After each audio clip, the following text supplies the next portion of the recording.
Let me pull up this story. A tweet from James O'Keefe. James, do you want to read this out and explain what's going on? Yeah. So this is you're looking at here. I don't think anyone has reported this. At least our team has not been able to find this on the internet. If I stand corrected, let me know. This is breaking news from Phoenix Sky Harbor Airport this week. You're looking at a ticket counter piece of paper. This is given to immigrants, illegal immigrants coming in the United States. They ship them from different parts of Arizona to a welcome center, a school in Phoenix, and then they're picked up in limousines. I'm not making this up. Black cars. That's an inside joke. Black cars. By the way, did you know nonprofits are not allowed to hire black cars? It's against IRS rules. But these nonprofits, yes, I'm just making a joke. Project Veritas joke there. So these immigrants are picked up in black cars and dropped off at the airport. And these are documents that were given to me by various airport insiders. It says, quote, "Please help me print my boarding pass. I am a refugee and I do not speak the language. Thank you." We've redacted the confirmation number there to protect the insider at the airport. And a lot of these immigrants are not from Mexico. They're from all different countries across the world. The government claims it's vetting these individuals prior to putting them up on planes, but we're reporting that a lot of the insiders' tips contradict that. We found that agents responsible for vetting the identification are relying solely on their word, and they don't speak English.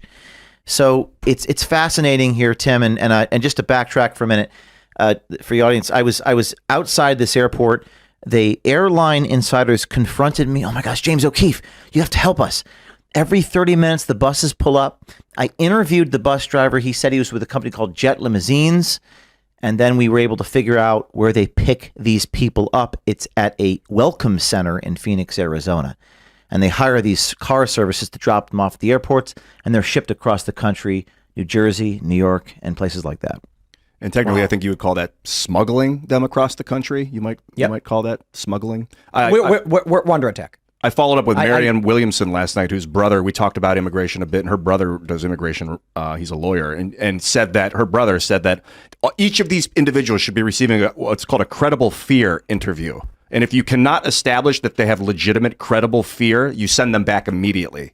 You cannot take people in. We haven't done that for years, right? The thing about the border is that this has been an issue for decades, and every political party has flip-flopped it. Bill Clinton, in his 1995 State of the Union address, said every American should be concerned about the number of illegal immigrants coming across the border. And instead, we just left a broken system to get worse and worse and worse. No wonder airline pilots and all sorts of community members are frustrated by this. I just think it's really funny that this, Turning Point sent all of these conservative people to Arizona while this was happening. And everyone in the airport was noticing this. Right. I mean, that was the thing. Ashley was there for it. You were there for that. Now, hold on. Yeah. Our crew who flew through Chicago on their way saw the same thing in Chicago. Mm-hmm.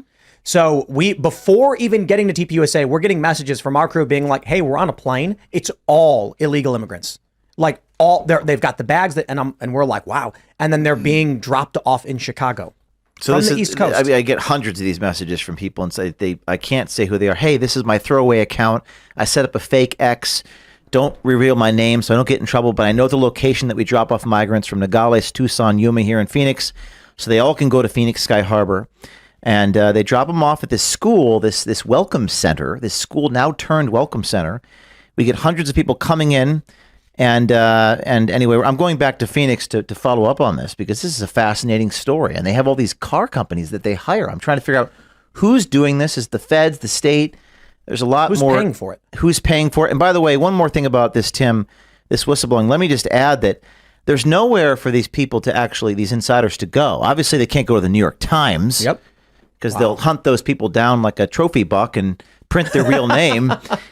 but there's no one. You got to have guts to publish these stories, and citizen journalism here. I think it is not hyperbole to say the 2024 election is the last election.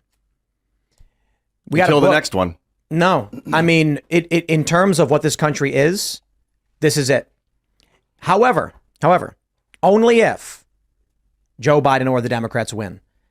And I don't think it's hyperbolic. When you look at what's going on, the federal government has been facilitating the mass illegal migration into this country to the point where black residents in Chicago are on video right now screaming, This is no joke. An elderly black man got up at a meeting and said, Trump, get in here and clean this mess up.